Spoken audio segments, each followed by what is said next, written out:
बिस्मिल्लाहिर्रहमानिर्रहीम। नाज़रीन अस्सलाम वालेकुम, मैं हूँ इमरान वसीम। नाज़रीन, इस प्रोग्राम में एक बड़ी ख़बर आपके साथ हम शेयर करेंगे और ये ख़बर है ऑडियो लीक कमीशन के हवाले से, जिसमें आपको ये बताएंगे कि चौधरी परवेज़ इलाही के सुप्रीम कोर्ट के जज को, दबंग जज को टेलीफोन कॉल का क्या मामला है। अभी कुछ देर में इस ख़बर की तफसीलात आपके साथ हम शेयर करेंगे, लेकिन इससे पहले नाज़रीन, जैसा कि आप जानते हैं कि जो हुकूमत की जानिब से मुबैना ऑडियो लीक्स की इंक्वायरी के लिए कमीशन तश्कील दिया गया था, जिसका सरबराह जस्टिस काजी फायसा को बनाया गया था। इस कमीशन के खिलाफ 4 मुख्तलिफ दरख्वास्तें सुप्रीम कोर्ट ऑफ पाकिस्तान में दायर की गई, जिसमें एक दरख्वास्त साबिक़ वज़ीर आज़म इमरान खान साहब की थी। एक दरख्वास्त जो है वो हैबिचुअल एक लिटिगेंट हैं रियाज़ हनीफ राही साहब, जिन्होंने साबिक़ आर्मी चीफ जनरल कमर जवेद बाजवा की एक्सटेंशन को सुप्रीम कोर्ट में चैलेंज किया था। उन्होंने ऑडियो लीक कमीशन के खिलाफ सुप्रीम कोर्ट से रजू किया और 2 मुख्तलिफ दरख्वास्तें, एक secretary supreme court bar Abid Zubairi साहब ने दायर की और दूसरी जो दरख्वास्त है वो secretary supreme court bar मुक़्तदर Akhtar Shabir साहब की जानिब से दायर की गई।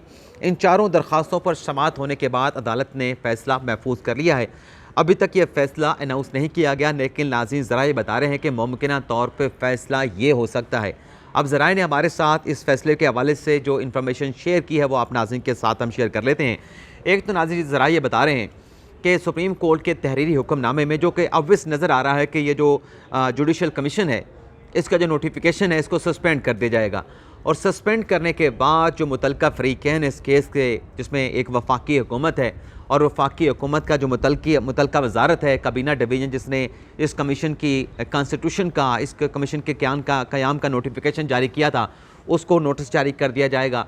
और दूसरा जो नाज़रीन नोटिस जारी किया जाएगा वो इंक्वायरी कमीशन को जारी किया जाएगा। इंक्वायरी कमीशन के जो सेक्रेटरी है, ज़ाहिर सी बात है कि उनको, उनकी वसातत से इस कमीशन के जो सरबराह हैं जस्टिस काजी फायसा, उन्हें ये नोटिस जारी किया जाएगा। और तीसरा नाज़रीन जो नोटिस होगा वो जारी किया जाएगा पेमरा को, और तीसरा नोटिस जो जारी किया जाएगा वो पीटीए को जारी किया जाएगा। अब आप नाज़रीन पूछेंगे कि पेमरा और पीटीए को इस मामले पर क्यों नोटिस जारी किया जाएगा, तो नाज़रीन ज़रा ये बताते हैं कि मुमकिन तौर पर चूँकि शोएब शाहीन साहब, जिन्होंने आज इस केस को आबिद ज़ुबैरी साहब की तरफ से आर्गू किया, उन्होंने कहा कि इस्लामाबाद हाई कोर्ट का फ़ैसला मौजूद है, जो इस किस्म की अनअथेंटिक ऑडियोज़ होती हैं, अथेंटिक ऑडियोज़ होती हैं, गैर मुसद्दक़ा ऑडियोज़ होती हैं और वीडियोज़ होती हैं, इनको नेशनल मीडिया के ऊपर नशर करने से इस्लामाबाद हाई कोर्ट ने रोक रखा है। तो उस फैसले की अमल दरामद नहीं किया जा रहा। तो एक तो पैमरा से इस मामले के ऊपर पे क्यों पैमरा जो है वो ये ऑडियोज़ जो है वो अपने नेशनल मीडिया के ऊपर नशर होती हैं, उसको क्यों नहीं रोकता। और पीटीए से कहा जाएगा कि इस किस्म की जो ऑडियोज़ होती हैं, जो कि गुमनाम ट्विटर अकाउंट से या सोशल मीडिया अकाउंट से शेयर कर दी जाती हैं और फिर सोशल मीडिया के तमाम अकाउंट्स पर वायरल हो जाती हैं, तो ऐसे जो गुमनाम अकाउंट्स हैं जिनका जिक्र किया शोएब शाहीन साहब ने, हैकर का जिक्र किया, आबिद ज़ुबैरी साहब की दरख्वास्त में इंडिबेल के ट्विटर अकाउंट का जिक्र किया गया, इन गुमनाम अकाउंट से मुतल्लिक पीटीए से रिपोर्ट तलब की जाएगी। तो ये मुमकिन तौर पर फैसला है। अब देखिएगा कि जो ज़राए बता रहे हैं यही फैसला सुप्रीम कोर्ट का आएगा।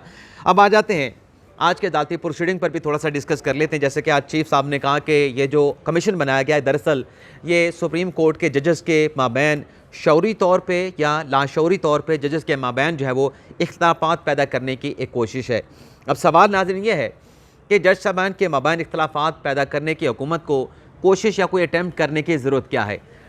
जुलाई 2022 में जुडिशल कमीशन का इजलास हुआ, जज साहबान के नाम पर इत्तफाक नहीं होता और ख़बरें सामने आती हैं कि वो नाम मुस्तरद कर दिए गए। और उस इजलास में जो गर्मा गर्मी हुई, चीफ साहब उठ के चले गए, इजाज़ुल एहसन साहब उठ के चले गए, काजी फायसा साहब बैठे रहे, वो बात कर रहे थे, तो वो इख्तिलाफात क्या हुकूमत ने पैदा करने की अटैम्प्ट की थी। इसी तरीके से फिर बाद में जब हमने देखा कि अभी रिसेंट की बात कर लेते हैं, रिसेंट डेज़ की, 13 अप्रैल को जज साहबान में चीफ जस्टिस साहब के चैम्बर में जज साहबान के माबैन जो है वो तलख जुमलों का तबादला हुआ, तलख कलामी हुई और कुछ दरात तो ये भी दावा करते हैं कि गुत्थम गुत्था भी हुए। तो वो क्या हुकूमत ने अटैम्प्ट की थी जज साहबान के माबैन इख्तिलाफात पैदा करने की। और इसी तरीके से जज साहबान के माबैन जो बेंच के अंदर बैठ के इख्तिलाफात हमने देखे, जो जस्टिस अमीनुद्दीन खान साहब का हमने देखा कि वो बेंच छोड़ के चले गए, जस्टिस जमाल खान मंदुखेल साहब जो हैं बेंच के छोड़ के चले गए। और इसी तरीके से जस्टिस याया अफरीदी साहब को, जस्टिस अतर मिनल्ला साहब को बेंच से निकाल दिया गया, बेंच में शामिल नहीं किया गया, नया बेंच का इंस्टीट्यूट कर दिया गया तमाम जज साहबान की कंसेंट लेके। और जो 2 जज साहबान पे एतराज़ उठा था, जिसमें इजाज़ुल एहसन साहब थे, मज़ार नकवी साहब थे, अदालत में आके कहा कि उन दोनों जज साहबान ने खुद को केस से एसोसिएट कर लिया है, लेकिन जब तहरीरी ऑर्डर आया उसमें यह बात शामिल नहीं की गई। तो ये तमाम जो इख्तलाफात हैं, जो जज साहबान के अपने कुछ ऐसे इश्यूज़ हैं जिसमें कि सो मोटो पावर कैसे इस्तेमाल होगी, रूल्स को कब अमेंड किया जाएगा, कैसे अमेंड किया जाएगा और बेंच कैसे बनेंगे, सीनियरिटी का असूल जजेस के एलिवेशन के हवाले से अपनाया जाए या फिर कंपिटेंसी का असूल अपनाया जाए। तो इसके ऊपर तो जज साहबान के माबैन ऑलरेडी इख्तलाफात मौजूद हैं और वो इख्तलाफात इस हद तक जा चुके हैं कि अब ये कहा जाता है कि सुप्रीम कोर्ट में दो बड़दड़े बन चुके हैं। दूसरी बात, ये जो आबिद ज़ुबैरी साहब दरख्वास्त लेके आए, इनकी दरख्वास्त के अंदर लिखा है कि ये 16 फरवरी 2023 को ये ऑडियो लीक हुई उनकी और परवेज़ इलाही साहब के साथ, और उसमें उन्होंने लिखा है कि डॉक्टर्ड वीडियो है, यानी किसी ने तैयार की है, किसी ने जो है वो किसी से तैयार करवाई गई है, मैन्युफैक्चर्ड की गई है। अब सवाल यह है कि जब 16 फरवरी को ये आबिद ज़ुबैरी साहब कह रहे थे कि उनकी जो परवेज़ इलाही साहब के साथ ऑडियो है वो डॉक्टर्ड है, मैन्युफैक्चर्ड है, मैनिपुलेटेड है, बनाई गई है, तैयार की गई है, तो फिर फरवरी से लेके आज तक ये खामोश क्यों बैठे रहे? क्यों सुप्रीम कोर्ट में चैलेंज नहीं किया इस मुबैना ऑडियो लीक्स को? और फिर सवाल ये भी पैदा होता है कि इमरान खान साहब भी जो दरख्वास्त लेके आए हैं सुप्रीम कोर्ट में मुबैना ऑडियो लीक्स के खिलाफ, ये कोई आज से लीक्स तो नहीं हो रही थी, ये जो पिछले साल से लीक हो रही थी। साइपर का खान साहब ने बयानिया बनाया, अमेरिका के साथ पाकिस्तान के ताल्लुकात को ख़राब किया, लेकिन फिर ऑडियो सामने आई, पता चल गया कि साइपर भी खान साहब इसको खेलना कैसे है, इस इशू के साथ खेलना कैसे है। वो 3 से 4 ऑडियोज़ तमाम पाकिस्तान के 22 करोड़ अवाम ने देखी, तो खान साहब ने तब इन ऑडियोज़ को सुप्रीम कोर्ट में क्यों नहीं चैलेंज किया? चैलेंज किया, उसके ऊपर अपील दायर हुई, वो चैम्बर अपीलें दायर हुई, और वो जो खान साहब ने चैलेंज किया था वो साइफर के मामले पे नहीं चैलेंज किया था, खान साहब ने किया था कि मेरी अहलिया की ऑडियो क्यों रिकॉर्ड की गई। तो फिर सुप्रीम कोर्ट ने उस मामले के ऊपर आज तक समाअत क्यों नहीं की? ये तो हुकूमत का मौक़िफ़ है कि हम तो इंतज़ार करते रहे कि सुप्रीम कोर्ट इस मामले के ऊपर जुडिशल कमीशन बनाए और फिर इसकी इन्वेस्टिगेशन कराए। तो जब देखा कि सुप्रीम कोर्ट कुछ नहीं कर रही, तमाम लोग बैठे हैं जिनकी ऑडियोज़ हैं, अपना मज़ारी नकवी साहब के खिलाफ रेफरेंस है, क्योंकि आज अदालत ने यह भी बात की कि ये जो कमीशन बनाया गया है, जज के खिलाफ कार्रवाई तो सुप्रीम जुडिशल काउंसिल कर सकती है आर्टिकल 209 की रोशनी में। तो फरवरी से यह मामला जो है वो सामने आया, आज मई का इख्तिताम हो रहा है, तो क्यों सुप्रीम जुडिशल काउंसिल में उस मामले को टेकअप नहीं किया गया? वो भी उसी तरह से पड़ा है।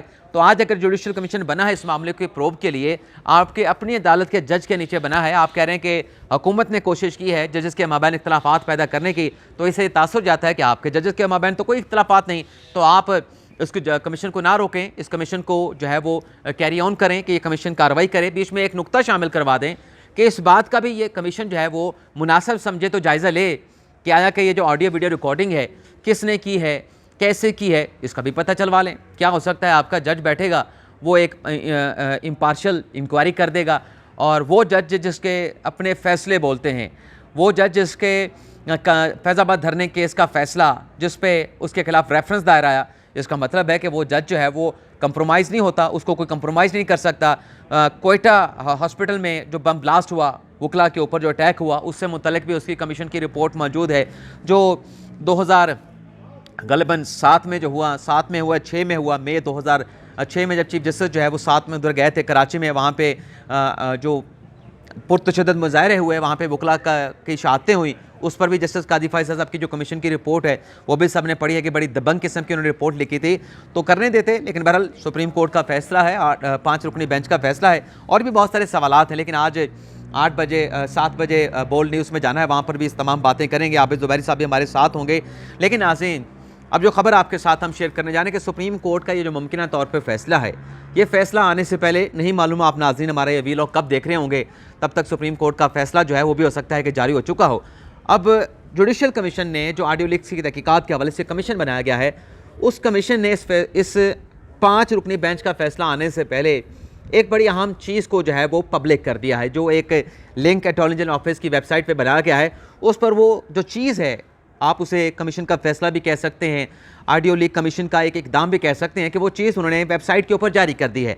और वो नाज़रीन मामला है परवेज़ इलाही साहब के, जो जज हैं सुप्रीम कोर्ट के मज़ारी नकवी साहब, उनके साथ टेलीफोनिक गुफ्तगू के हवाले से।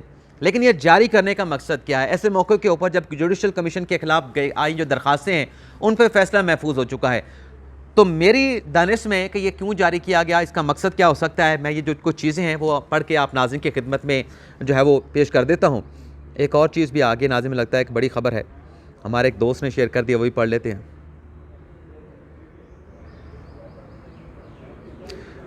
दोस्त का मैसेज आया, कहते इफ्तिखार दुरानी वाली वीडियो तो सेंड कर दें। मेरे पास आई थी, मैंने डिलीट कर दिया। ऐसी चीज़ें हम फ़ोन में रखते नहीं, लेकिन बहरहाल दोस्त का मैसेज आया, मैं ऑनलाइन ही आपको बता रहा हूँ कि ये इस किस्म की ख्वाहिशात, इस किस्म के मैसेज हमें रिसीव होते हैं। अब आ जाते हैं कि जुडिशल कमीशन ने दरअसल किया क्या है सुप्रीम कोर्ट का फ़ैसला आने से पहले। नाज़रीन, 3 मुख्तलिफ ऑडियोज़ जिसमें परवेज़ इलाही साहब जो हैं जूजा साहब के साथ गुफ्तगू कर रहे हैं, जिसमें परवेज़ इलाही साहब जो हैं आबिद ज़ुबैरी साहब के साथ गुफ्तगू कर रहे हैं, जिसमें परवेज़ इलाही साहब जो हैं वो सुप्रीम कोर्ट के जज मज़ारी नकवी साहब के साथ गुफ्तगू कर रहे हैं। अब इनका जो ट्रांसक्रिप्ट है, जिसकी बाकायदा वेरिफिकेशन की है पैमरा के डिप्टी डायरेक्टर हैं, पाकिस्तान इलेक्ट्रॉनिक मीडिया अथॉरिटी के नाम गालिबन मैं नहीं पढ़ सकता, क्या नाम है, उन्होंने बाकायदा इसको वेरीफाइड किया है। अब इसका ट्रांसक्रिप्ट जारी कर दिया गया है। पहली जो वीडियो नाज़रीन परवेज़ इलाही के जूजा साहब के साथ गुफ्तगू है। अब आपने इसमें डॉट्स मिलाने हैं, आपने इसमें कड़ियाँ मिलानी हैं। परवेज़ इलाही साहब फ़ोन करते हैं, कहते हैं जूजा साहब कहते हैं जी जी। फिर परवेज़ इलाही साहब कहते हैं मज़ारी नकवी को लगवाना जे ओदा मोहम्मद खान दा केस, ये परवेज़ इलाही जूजा साहब को कह रहे हैं। फिर आगे जूजा साहब कहते हैं कि अच्छा चलो मैं कहूँ अज वो चला जाएगा इस्लामाबाद, कह रहे ने इस्लामाबाद बेच दियाँ गए, पता नहीं क्या बोल रहे हैं। तो फिर आगे परवेज़ इलाही साहब कहते हैं करो ना जी कोशिश, क्योंकि उसने कहा जूजा साहब ने मैं कोशिश कर ला कोशिश। फिर जूजा साहब कहते हैं जी बिल्कुल कोशिश कर लांगे, बिल्कुल मज़ारी नकवी साहब के सामने केस लगवा लेंगे। परवेज़ इलाही साहब कहते हैं हाँ। जूजा कहता है ठीक है जी। परवेज़ इलाही कहते हैं बड़ा दबंग है, यानी मज़ारी नकवी साहब के हवाले से परवेज़ इलाही साहब जूजा साहब को बता रहे हैं कि बड़ा दबंग जज है। और फिर जूजा साहब कहते हैं हाँ नहीं जानता। फिर इसके बाद अगली जो वीडियो है वो आबिद ज़ुबैरी साहब की परवेज़ इलाही के साथ गुफ्तगू है। अब इसमें परवेज़ इलाही साहब क्या कह रहे हैं आबिद ज़ुबैरी साहब को, और परवेज़ इलाही के जवाब में उनको आबिद ज़ुबैरी साहब क्या कह रहे हैं। आबिद ज़ुबैरी साहब कह रहे हैं सर अस्सलाम वालेकुम सर, बड़े एहतराम के साथ, कराची के हैं ना तो उर्दू बड़ी अच्छी है आबिद ज़ुबैरी साहब की। परवेज़ इलाही कहते हैं अच्छा जनाब से रिक्वेस्ट है कि मोहम्मद खान का जो केस है वहाँ सुप्रीम कोर्ट में। आबिद ज़ुबैरी साहब कहते हैं जी सर। परवेज़ इलाही कहते हैं कोशिश करके तो मज़ारी नकवी साहब के पास लगवाना है। अब वहाँ पर भी वो नकवी साहब की बात कर रहे हैं परवेज़ इलाही साहब जूजा साहब के साथ, और यहाँ पर भी परवेज़ इलाही साहब जो हैं वो नकवी साहब के सामने केस लगवाने की बात कर रहे हैं। आगे सुने, ये मोहम्मद खान भट्टी का केस लगवाने की बात हो रही है। पर परवेज़ इलाही साहब कहते हैं आबिद ज़ुबैरी साहब हाँ लेकिन वो फ़ाइल कर दी है, उन्होंने फ़ाइल कर दिया है सर, यानी वो जो केस है मोहम्मद खान भट्टी का फ़ाइल कर दिया है अपना, हाँ मोहम्मद खान भट्टी वाला। तो परवेज़ इलाही कहते हैं हाँ फ़ाइल कर दिया है, जूजा साहब को पूछ लें वो कर रहा है। आबिद ज़ुबैरी साहब कहते हैं कि मैं जूजा साहब से मालूम कर लेता हूँ, यानी आबिद ज़ुबैरी साहब हैं वो भी जूजा साहब को जानते हैं, परवेज़ इलाही साहब भी जूजा साहब को जानते हैं। और फिर इसमें कनेक्शन परवेज़ इलाही साहब का जो मज़ारी नकवी साहब के साथ है वो भी आगे चल के डिस्क्लोज़ हो जाएगा। तो आगे चल के परवेज़ इलाही साहब कहते हैं वो काम ठीक हो जाएगा तो आप ज़रा कर लेना वो। आबिद ज़ुबैरी साहब कहते हैं जी मैं कर लेता हूँ। फिर परवेज़ इलाही कहते हैं सर, आबिद ज़ुबैरी साहब कहते हैं कि बहुत बेहतर। परवेज़ साहब कहते हैं बट ये किसी को बताना नहीं है, लेकिन यानी मैं मज़ारी नकवी साहब के साथ सामने केस लगवाने की बात कर रहा हूँ, ये किसी को बताना नहीं है। आबिद ज़ुबैरी साहब कहते हैं जी। और फिर आबिद ज़ुबैरी साहब कहते हैं वो परसों जो 14 तारीख का डोगर साहब का केस है वो लगा हुआ है बेंच में, और नकवी साहब हैं उसमें, नकवी साहब भी हैं। तो परवेज़ इलाही साहब ने कहा कौन सा डोगर, तो फिर उस पर आबिद ज़ुबैरी साहब ने कहा कि वही जिसको आपने CCPO रखा हुआ था, आप उसको लगा नहीं रहे। तो फिर परवेज़ कहते हैं चले मैं बात करता हूँ, यानी उस केस को भी मज़ारी नकवी साहब के पास लगा हुआ है। तो आबिद ज़ुबैरी साहब कहते हैं कि आपका जो CCPO था वो परसों 14 तारीख को, क्योंकि देखें अब सर उनको हटा दिया गया है, रिप्लेस कर दिया है, लेकिन केस अभी है सर, वो परसों लगा हुआ है 14 को सर। परवेज़ इलाही कहते हैं चलो मैं बात करता हूँ, किससे बात करने की बात हो रही है, ये आगे आपको पता लग जाएगा कि परवेज़ इलाही किससे बात कर सकते हैं। ये एक चीज़ को जो है वो डिस्क्लोज़ किया गया, आवाम के सामने कड़ियाँ मिलाने की कोशिश की गई है। अब आ जाते हैं नाज़रीन, मज़ारी नकवी साहब की परवेज़ इलाही के साथ गुफ्तगू हो रही है। मज़ारी नकवी साहब फ़ोन उठाते हैं, अस्सलाम वालेकुम चॉइस साहब। परवेज़ इलाही साहब कहते हैं वालेकुम अस्सलाम। मज़ारी नकवी साहब कहते हैं कि हाल है जी, ठीक हो। परवेज़ इलाही साहब कहते हैं जी मैनू वो बड़ा अफसोस होया कि उत्थे अपना मैं आपे ही आ रहा, मोहम्मद खान भट्टी इत्थे ही है तुहाडे कोल है, मैं भी आ रहा हैं। मज़ारी नकवी साहब कहते हैं कि जी पहुँच गए ने, यानी मोहम्मद खान भट्टी मेरे साथ पहुँच गए हैं। फिर परवेज़ इलाही साहब कहते हैं जी मैं आपे आ रहे हैं उत्थे ही। मज़ारी नकवी साहब कहते हैं कि चॉइस साहब कोई गल नहीं, ऐसी कोई गल नहीं। परवेज़ इलाही साहब कहते हैं नहीं मैं कोई प्रोटोकॉल नाल नहीं आ रहा, अपने नाल प्रोटोकॉल नहीं ले आ रहा। मज़ारी नकवी साहब कहते हैं नहीं मैं थानू क्या ना तुहाडा अपना घर है, एनी टाइम तुसीं आ सकते हो, फिर परवेज़ इलाही साहब कहते हैं नहीं मैं 1 सेकंड दा सिर्फ सलाम करन आना जे। मिर्ज़ा अली नकवी साहब कहते हैं नहीं गल तो सुनो। परवेज़ इलाही कहते हैं मैं आ गया। मिर्ज़ा अली नकवी साहब कहते हैं नहीं गल तो सुनो। परवेज़ इलाही कहते हैं मैं आ गया ना, नेड़े पहुँच गया यार की करना पिया है, यानी आपस में दोस्ती है, याराना है, एक दूसरे को पुराना जानते हैं, मैं पहुँच गया ना यार की करता है, मैं खाली सलाम।